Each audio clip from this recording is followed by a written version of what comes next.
회복의 여정 오늘 마지막 설교입니다. 기다려주시는 하나님이라는 제목으로 말씀을 나누려고 합니다. 요즘도 우리 주변에 코로나 걸리신 분들이 좀 있나요? 얼마 전에도 우리 성도님이 조금 안 보이는 것 같아서 연락을 드렸더니 코로나 걸렸다고 그러시더라고요. 그래서 요즘도 코로나 걸리신 분들이 계시는구나. 2023년 2년 전 5월달 WHO 세계보건기구는 코로나 종식을 선언했습니다. 하지만 여전히 우리 주변에는 코로나에 걸리시는 분들이 계시는 것 같습니다. 코로나에 걸리면 어떻게 되죠? 처음에는 코로나에 걸리면 무조건 2주간 자가격리를 했습니다. 기억나십니까? 2주간. 그러다가 10일, 그러다가 7일, 그리고 5일로 줄었죠. 5일로 줄 때도 의무가 아니라 권고였습니다. 코로나에 걸렸을 때 격리 조치를 하는 이유가 뭘까요? 코로나의 전염성 때문입니다. 그렇죠? 전염성 때문입니다. 오늘 본문의 나병도 마찬가지입니다. 이 칠라아트, 이 나병은 사실 악성 피부병이에요. 지금처럼 의학이 발달된 것도 아니고 또 당시 이스라엘이 있던 곳은 도시가 아니라 광야였지 않습니까? 무슨 의술이 뛰어난 의사가 있었던 것도 아니고 병원이 있었던 것도 아니고 약이 있었던 것도 아니고 그 척박한 광야에 있으면서 만약에 전염병이 돌아버린다, 난리가 나버리는 거죠. 그렇기 때문에 제사장이 이 나병을 확진하게 되면 제일 먼저 하는 일이 무조건 격리하는 것입니다. 그래서 진영 바깥으로 격리를 시켜요. 얼마 동안? 7일 동안, 일주일 동안 진영 바깥으로 격리를 시킵니다. 그리고 난 다음에 7일이 지나서 제사장이 가서 다시 또 진찰을 합니다. 그리고 나았다. 그러면 이제 곧바로 진영 안으로 들어오는 게 아니라 2마리 새 의식이라는 걸 합니다. 2마리 새 의식이라는 걸 하고 그 다음에 진영 안으로는 들어오는 오되 자기 장막 밖에서 또 일주일을 대기합니다. 그래서 토탈 14일 이상을 격리하게 되는 거죠. 진영 밖에서 일주일, 진영 안에서 자기 장막 밖에서 일주일. 그리고 그 장막 밖에서 일주일을 대기하면서 했던 3가지 의식이 있죠. 빨래하고 목욕하고 그리고 면도하는 일이었습니다. 여기서 면도는 수염 정도로 자르는 면도가 아니라 머리털까지 싹 다 미는, 머리에서 발끝까지 전부 다 온몸의 털을 다 미는 그런 면도를 하게 했습니다. 자, 이제 진영 바깥에서 일주일, 자기 장막 바깥에서 일주일, 그리고 목욕도 하고 빨래도 하고 면도도 하고 이제 다 했다. 그러면 이제 드디어 공동체 안으로 들어올 수 있느냐? 아직도 아닙니다. 아직도 하나가 남았어요. 그게 뭐냐면 속죄 제사를 드려야 돼요. 속죄 제사. 오늘 본문에 보니까 4가지의 제사를 드립니다. 속건제, 속죄제, 번제, 소제. 자, 10절 말씀을 한번 보겠습니다. 10절 시작. 8째 날에 그는 흠없는 어린 순양 2마리와 1년 된 흠없는 어린 암양 1마리와 또 고운 가루 10분의 3 에바에 기름 섞은 소제물과 기름 1록을 취할 것이요. 흠없는 순양 몇 마리? 2마리. 흠없는 순양 1마리는 속건제를 위한 제물이고 또 흠없는 순양 1마리는 번제를 위한 제물입니다. 그리고 어린 암양은 속죄제를 위한 제물입니다. 그리고 고운 가루 10분의 3 에바와 기름은 바로 소제물을 위한 소제물을 위하여서 준비된 제물이죠. 속건제 한 번만 드리면 안 될까요? 복잡하게 속건제 드렸다가 또 속죄제 드렸다가 또 번제 드렸다가 또 소제 드렸다가. 왜 하나님은 나병에 걸렸다가 공동체 안으로 들어오려고 할 때 5가지 제사 중에서 화목제를 뺀 나머지 4번의 제사, 속건제도 드려라, 속죄제도 드려라, 번제도 드려라, 소제도 드려라, 왜 이렇게까지 하시는 걸까? 너무 더디잖아요. 진영 밖에서 일주일, 장막 밖에서 일주일, 또 뭐 머리부터 발끝까지 면도를 해야 되고, 그리고 또 제사를 한 번만 드리는 게 아니라 속죄제, 속건제, 뭐 번제, 소제. 왜 그렇게 하시는 걸까? 바로 여기에 담겨 있는 하나님의 마음이 있습니다. 첫 번째 하나님의 마음이 뭐냐면, 하나님은 우리가 온전하게 회복되기를 간절히 바라시는 것이죠. 고대 문헌들을 보면 당시에 메소포타미아 문서라든지 또 이집트의 문서를 보면 그런 공동체 안에, 집단 생활을 하는 사회 공동체 안에 전염병이 생긴 그 환자를 어떻게 처우할 것인지 어떻게 했을 것 같으세요? 메소포타미아나 이집트 같은 경우에는 악성 피부병, 나병, 이런 전염병을 유발할 만한 그런 일이 생기면 무조건 격리가 아니라 그냥 죽여버립니다. 버려버립니다. 그리고 다시는 공동체 안으로 못 들어오게 합니다. 그냥 그걸로 끝이에요. 그 인생은 완전히 공동체에서 차단됩니다. 버림받습니다. 일주일이 지나 2주일이 지나 피부병이 나을 수 있잖아요. 나아도 못 돌아옵니다. 한 번 그런 피부병이 나고 나병이 나면 신의 저주를 받은 자다라고 딱 태그가 붙습니다. 이후로는 절대로 공동체 안으로 못 돌아오게끔. 그래서 죽을 수밖에 없는 거예요. 그렇게 버림받은 채로. 그런데 이스라엘 공동체는 달랐다는 거예요. 하나님이 이스라엘에게 율법을 주시면서 그런 전염성이 있는 악성 피부병에 걸렸다 손 치더라도 언제든지 다시 공동체 안으로 들어올 수 있게 하나님은 장치를 열어놓으셨다라는 거죠. 감사하지 않으십니까? 당시 나병은 단순한 피부병이 아니었어요. 이 나병, 문둥병이라고 하는 이것은 하나님의 죄를 짓고 나서 죄에 대한 하나님의 심판의 결과로 나병이 있다라고 그런 생각을 가지고 있어요. 그래서 나병은 하나님의 심판의 결과다, 하나님의 저주의 결과다, 이런 인식을 가지고 있단 말입니다. 그런데 하나님은 그런 나병이 걸린 사람이라 할지라도 한 번 나병에 걸렸다고 해서 잘라버리는 것이 아니라 일주일이 지나서 또 가서 진찰해보고 또 일주일이 지나서 또 가서 진찰해보고, 그래서 그가 나았다 싶으면 언제든지 다시 공동체 안으로 들어올 수 있는 모든 창구를 열어놓으신 하나님.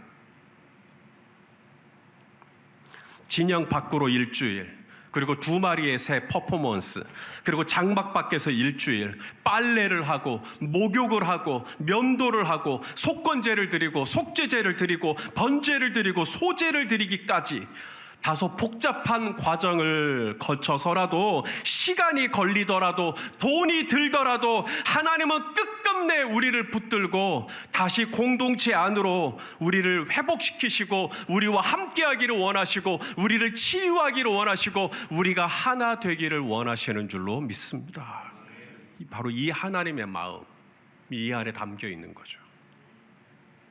돈 얘기가 나와서 하나를 더 말씀드리자면, 나병에 걸렸다가 이제 공동체 안으로 들어오려고 할 때 어린 순양 몇 마리라 그랬죠? 아까 어린 순양 2마리, 어린 암양 1마리, 그리고 그게 끝이 아니죠. 또 10분의 3 에바의 고운가루, 그리고 기름, 막 이런 것들이, 그러니까 꽤 값이 나가는 겁니다. 적지 않은 물질이 들어가요. 누군가는 뭐 순양도 있고 암양도 있어서 하나님 앞에 제물을 드릴 수 있겠지만, 가난하신 분들은, 형편이 어려우신 분들은 순양도 없고 암양도 없고, 자, 그랬을 때 이분들은 나병에서 나음을 입었을 때 다시는 못 돌아오는가? 아니죠. 우리 하나님은 그들도 돌아올 수 있는 장치를 열어놓으십니다. 자, 오늘 우리가 읽지는 않았지만 21절과 22절 말씀을 읽겠습니다. 시작. 만일 그가 가난하여 그의 힘이 미치지 못하면 그는 흔들어 자기를 속죄할 속건제를 위하여 어린 순양 한 마리와 소제를 위하여 고운 가루 10분의 1 에바에 기름 섞은 것과 기름 한 록을 취하고 그의 힘이 미치는 대로 산비둘기 둘이나 집비둘기 새끼 둘을 가져다가 하나는 속죄제물로 하나는 번제물로 삼아. 자, 순양이나 어린 양이 없으면 뭐로 드릴 수 있다? 산비둘기 혹은 집비둘기 새끼로 드릴 수 있다. 그러니까 무슨 말이에요? 가난하다고 하여 핑계댈 수 없다라는 겁니다. 가난하다고 하여서 나는 속건제도 못 드리고 나는 속죄제도 못 드린다라고 할 수가 없다라는 거예요. 가난하다고 해도 하나님은 그가 언제든지 공동체 안으로 들어올 수 있도록 산비둘기나 집비둘기를 바치면 하나님은 그것으로 됐다라고 하고 그가 언제든지 공동체 안으로 우리가 다시 어울리고 우리가 다시 하나가 되고 우리가 다시 공동체를 이룰 수 있도록 그렇게 우리 하나님은 모든 장치를 열어놓으신 그 의미가 뭔가 하나님은 우리가 온전하게 회복이 되기를 원하시는 얼마나 우리가 회복되기를 간절히 원하시는지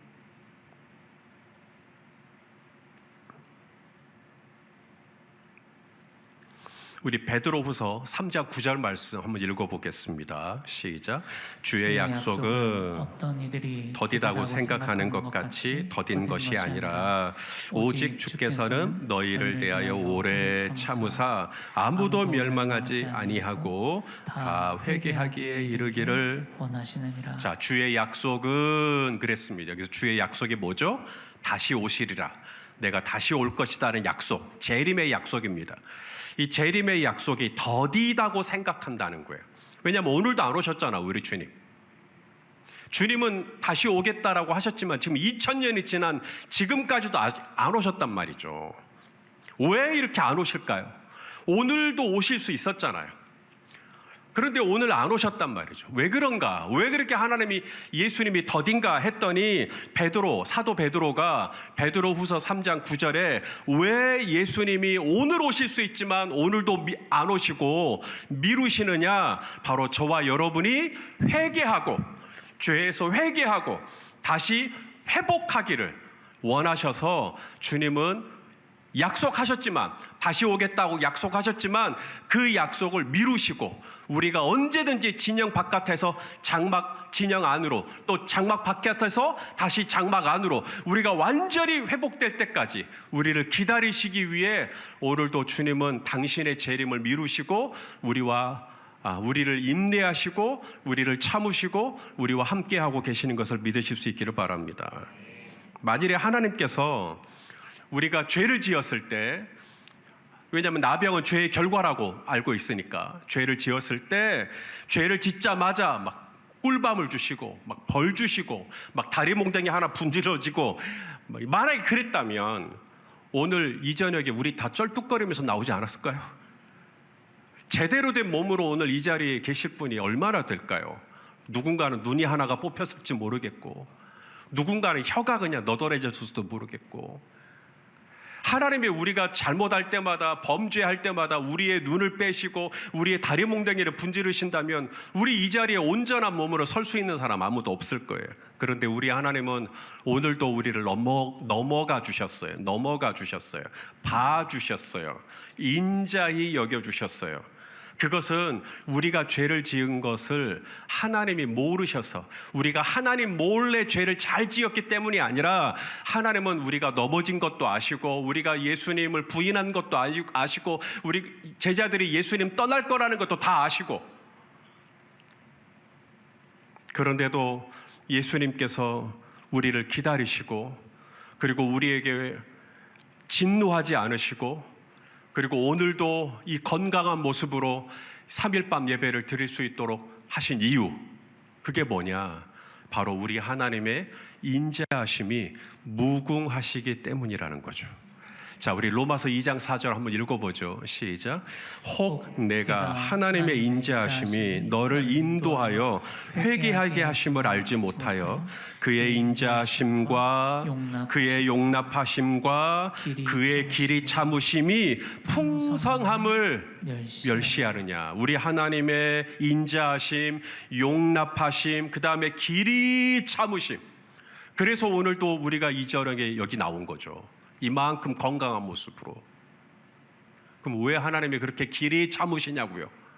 그것은 우리가 죄 지은 걸 몰라가지고 우리를 봐주시는 게 아니라 우리는 분명 죄 가운데 또 넘어졌었고 또 하나님의 마음을 아프게 해드렸었지만 주님이 길이 참으신 이유는 저와 여러분이 언제고 다시 이 나병에서 고침을 받고 공동체 안으로, 하나님의 교회 안으로, 하나님의 나라 안으로 회복되기를 간절히 바라시기 때문에 길이 참아주시는 것을 믿으시기를 바랍니다. 자, 한 걸음 더 나아가서 하나님은 왜 이렇게 복잡한 과정을 거쳐서 이렇게 여러 가지 순서들을 따져가면서 회복하게 하셨을까요? 무려 회복의 여정이라고 하는 이 제목으로 지금 5주째 말씀을 나누고 있지 않습니까? 왜 이렇게까지 하시는 걸까요? 그것은 바로 우리로 하여금 죄에 대해서 미워하는 마음을 갖도록 하시기 위해. 생각해 보십시오.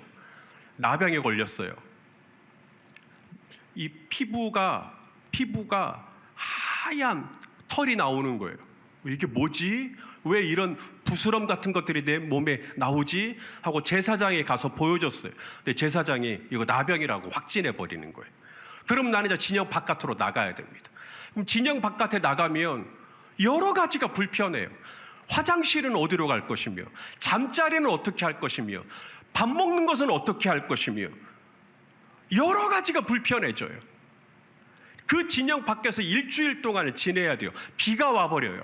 그러면 어떻게? 빗쫄딱 맞아야죠. 저녁에는 추워요. 또 그걸 또 다 견뎌야 되죠. 그 진영 바깥에 있다가 겨우겨우 나음을 입어서 이제 진영 안으로는 들어왔는데 또 장막 바깥에서 또 대기를 해야 되는 거예요. 머리에서 발끝까지 다 면도를 해야 하는 거예요.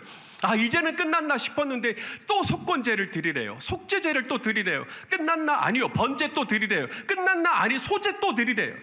그러면서 우리 안에 뭐가 드러나냐면 다시는 내가 그 죄를 짓나 봐라, 이런 게 올라오는 거죠.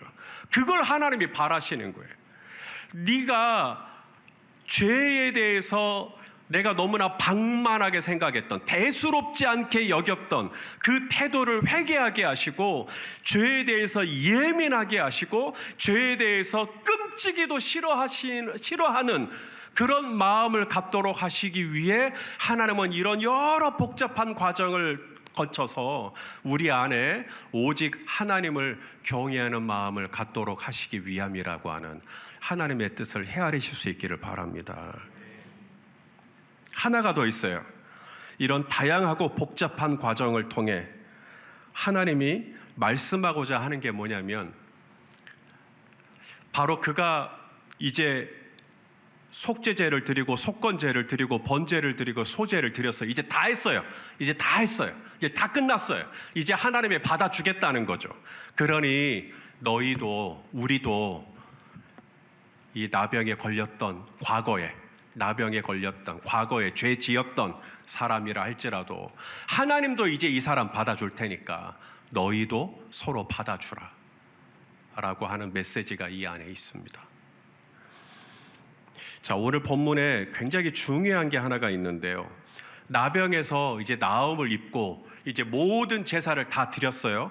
그게 끝이 아니라 제사장이 이제 그 제물의 피를 발라요. 이분의 오른쪽 귓불이, 그리고 오른쪽 손 엄지, 그 다음에 오른쪽 발, 엄지 발가락 여기다가 발라요. 한번 읽어보죠. 14절입니다. 읽어보겠습니다. 시작.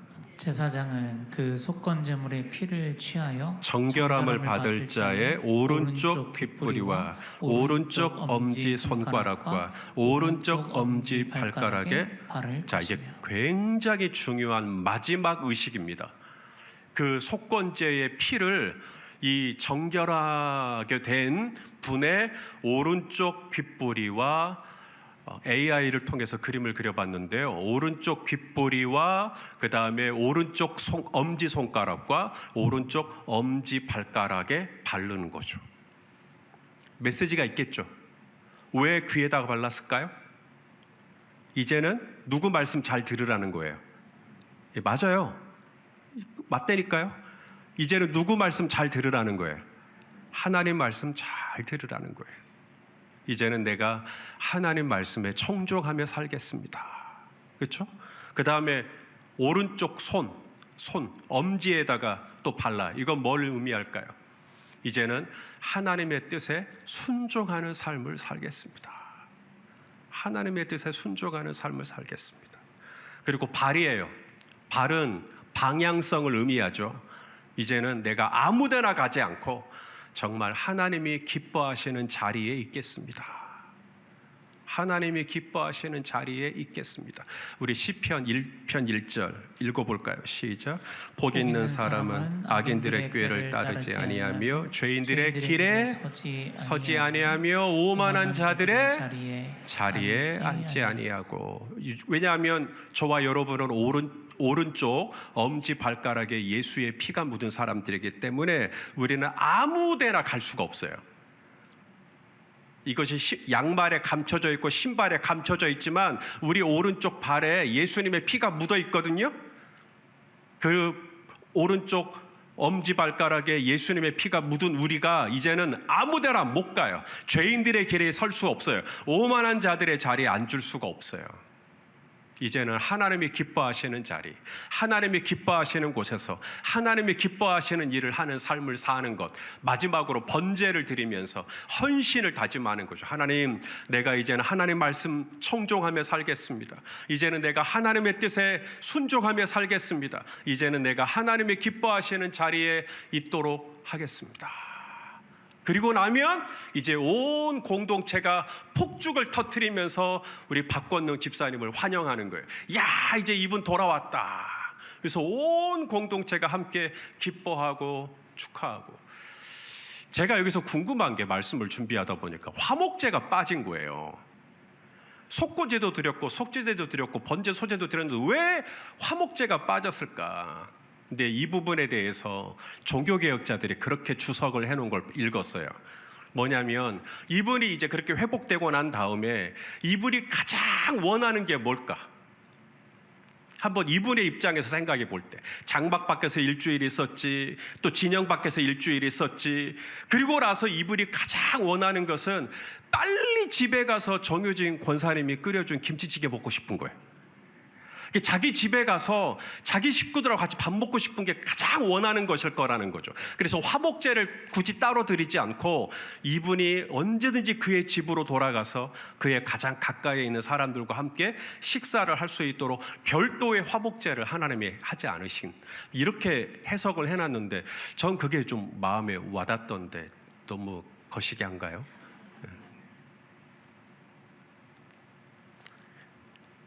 우리는 어떻게 할까요? 이제 죄를 지었다가 회복이 되기 위해 이렇게 여러 가지 과정을 겪어야 돼요.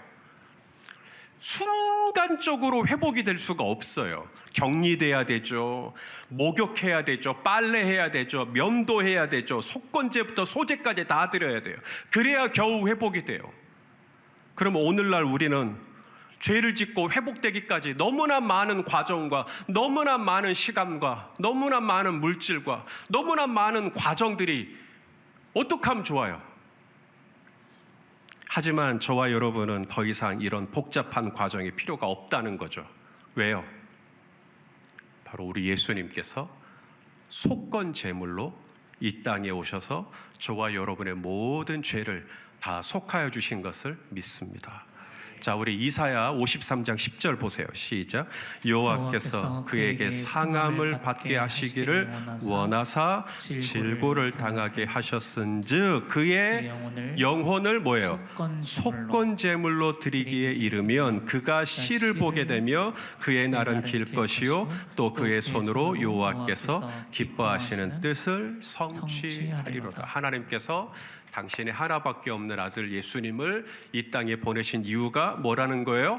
범죄한 저와 여러분의 죄를 속건 제물로 당신의 아들을 주셨다. 더 이상 우리는 순양 잡을 필요가 없고 암양 잡을 필요가 없고 산비둘기 찾아 헤맬 필요도 없고 집비둘기 찾아 헤맬 필요도 없고 이제는 언제든지 즉시로 완전하게 예수 그리스도의 보혈의 피를 의지하면 우리는 하나님의 보좌 앞으로 다이렉트로 달려갈 수 있게 된 줄로 믿습니다. 면도하지 않아도 되고 빨래하지 않아도 되고 격리하지 않아도 되고 언제라도 나를 위하여 십자가에서 당신의 영혼을 제물로 드리사 속건 제물이 되어주신 우리 예수님을 바라보면 그 예수님의 피가 저와 여러분의 귓부리를, 저와 여러분의 손과 발을 깨끗하게 하여 주셔서 우리를 다시 회복하게 하여 주시고 우리를 온전히 하나님 나라의 동일한 시민이요 하나님의 권속으로 받아주시는 것을 믿으실 수 있기를 바랍니다. 자, 이제 앞으로 그럼 어떻게 살아야 되는가? 귓볼에 피를 바른 자, 귓볼에 피를 바른 자. 그래서 이제는 하나님의 음성에 귀를 기울이는 거죠. 그리고 손가락에 피를 바른 자, 이제는 이 손으로 하나님의 뜻을 실행하며 사는 것입니다. 발가락에 피를 바른 자, 이제는 아무데나 가는 것이 아니라 정말 주님이 기뻐하시는 자리에 있기를 즐거워하며 그것을 선택하며 하나님께 영광을 돌리는 저와 여러분 될 수 있기를 주의 이름으로 축원합니다. 기도하시겠습니다. 하나님, 나병에 걸렸지만 그렇다고 해서 그를 잘라내버리고 솎아내버리고 버려버리는 것이 아니라 언제라도 다시 이스라엘 공동체 안으로 들어올 수 있도록 기다려주시고 시간을 주시고 허락하여 주시고 이 모든 복잡해 보이는 의식이지만 마침내 그를 온전히 회복하도록까지 우리 하나님께서 품어주시는 것들을 봅니다. 오 아버지, 우리도 회복되기를 원하고 우리도 정결하게 되기를 원하고 우리도 깨끗하게 되기를 원하고 이제는 귓부리에도 손에도 발에도 예수님의 피를 바르고 하나님의 거룩한 시민답게 살아갈 수 있도록 인도하여 주시옵소서. 예수님의 이름으로 기도합니다. 아멘.